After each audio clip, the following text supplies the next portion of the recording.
Você já imaginou como teria sido o primeiro amanhecer da humanidade? Não falo de uma metáfora, mas literalmente, do instante em que os primeiros homens abriram os olhos para ver o sol nascer pela primeira vez.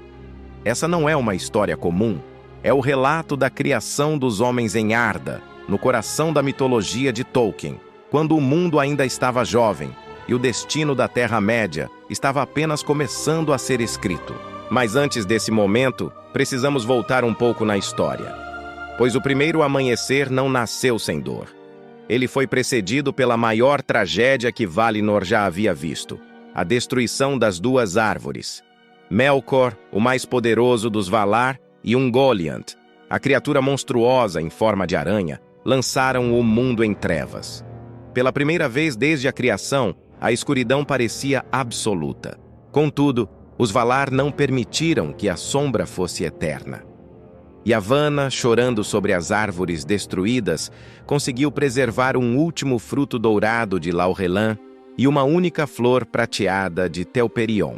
Com eles, foram criados o Sol e a Lua, que se ergueram aos céus como novas tochas de esperança. E assim, a escuridão não apenas foi vencida, mas transformada.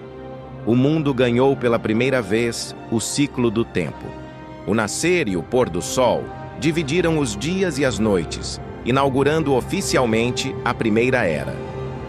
Foi nesse exato momento, quando o sol se ergueu pela primeira vez no oeste, que algo extraordinário aconteceu. No extremo leste da Terra-média, em uma terra chamada Hildorien, os primeiros homens despertaram. Imagine a cena. Olhos se abrindo diante de uma claridade que nunca tinham visto.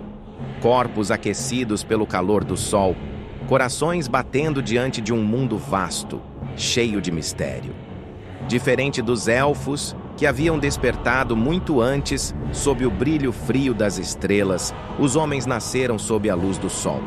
Por isso, são chamados de Filhos do Sol, enquanto os elfos receberam o título de Filhos das Estrelas.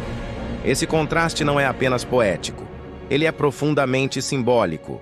Os elfos carregavam em si a ligação com o eterno. Eram imortais, presos ao mundo até seu fim. Os homens, ao contrário, nasceram mortais. A morte, que os próprios Valar chamavam de a dádiva de Ilúvatar, era seu destino, um caminho que ia além dos limites de Arda, rumo a algo que nem mesmo os deuses compreendiam.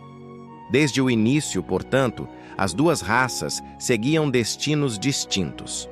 Os elfos guardariam a memória do mundo, enquanto os homens carregariam em si a promessa de mudança e renovação.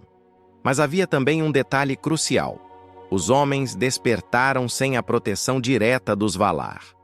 Diferente dos elfos, que foram acolhidos e guiados pelos poderes logo após seu despertar, os homens abriram os olhos sozinhos, vulneráveis, em um mundo onde Morgoth já estendia sua sombra. Essa ausência de amparo inicial tornou-os presas fáceis para as mentiras do Senhor das Trevas.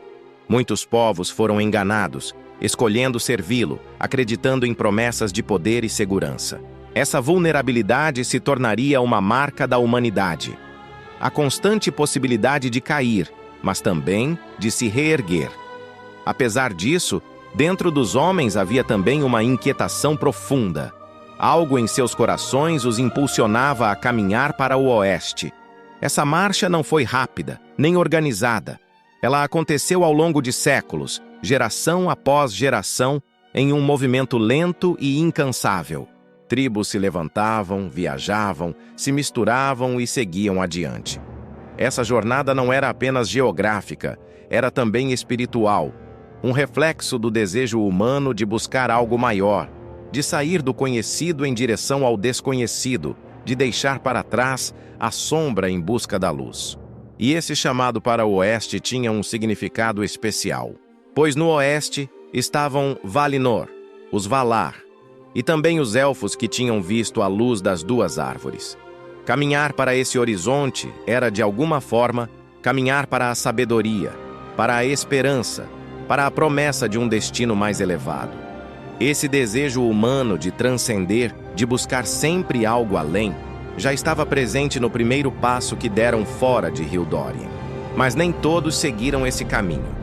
Alguns povos permaneceram nas sombras do leste, seja por medo, seja pela influência de Morgoth. Outros se perderam ao longo da jornada, seduzidos pelo poder ou pela comodidade. Mas aqueles que perseveraram finalmente encontraram os Elfos. E esse encontro mudaria o destino de toda a Terra-média. Pela primeira vez, os primogênitos e os segundos filhos de Ilúvatar se encontravam. Imortais e mortais, guardiões da memória e portadores da mudança, lado a lado. Dessa aliança nasceria a força necessária para resistir ao Senhor das Trevas. O nascer do sol em Hildórien, portanto, não foi apenas o despertar de um novo povo, foi o início de uma nova era. Pela primeira vez, a história de Arda não estava mais nas mãos apenas dos Valar ou dos Elfos. Agora, uma nova raça havia entrado em cena, trazendo consigo tanto a promessa de grandeza quanto o risco da queda. E é impossível não pensar no simbolismo desse momento. O primeiro raio do sol sobre o rosto humano representava a esperança em meio à devastação deixada por Morgoth. Mas também lembrava que toda luz projeta sombra. Os homens nasceram entre esses dois extremos, a possibilidade de serem enganados pelo mal e a capacidade de buscar a luz com coragem.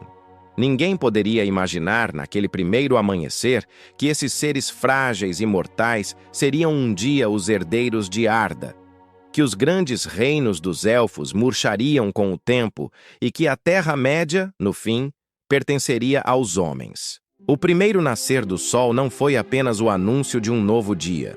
Foi o prenúncio de uma nova era, cuja humanidade escreveria sua própria história, guiada pelo brilho da luz e pela inquietação que nunca a deixaria descansar. E aqui fica a grande pergunta: o que sentiram aqueles primeiros homens ao abrirem os olhos diante de um sol recém-nascido? Teriam sentido medo diante de um mundo imenso e desconhecido? Teriam sentido esperança ao verem a claridade dourada que afastava as trevas? Ou talvez os dois, entrelaçados como acontece conosco até hoje? Essa é a beleza da mitologia de Tolkien. Ela não nos fala apenas de um mundo imaginário, ela reflete também o nosso próprio caminhar. Porque no fim das contas, assim como os primeiros homens em Hildórien, todos nós seguimos também, cada um à sua maneira, nossa marcha para o oeste. Valeu por assistir. Segue e compartilha para continuar nessa aventura épica. Um abraço.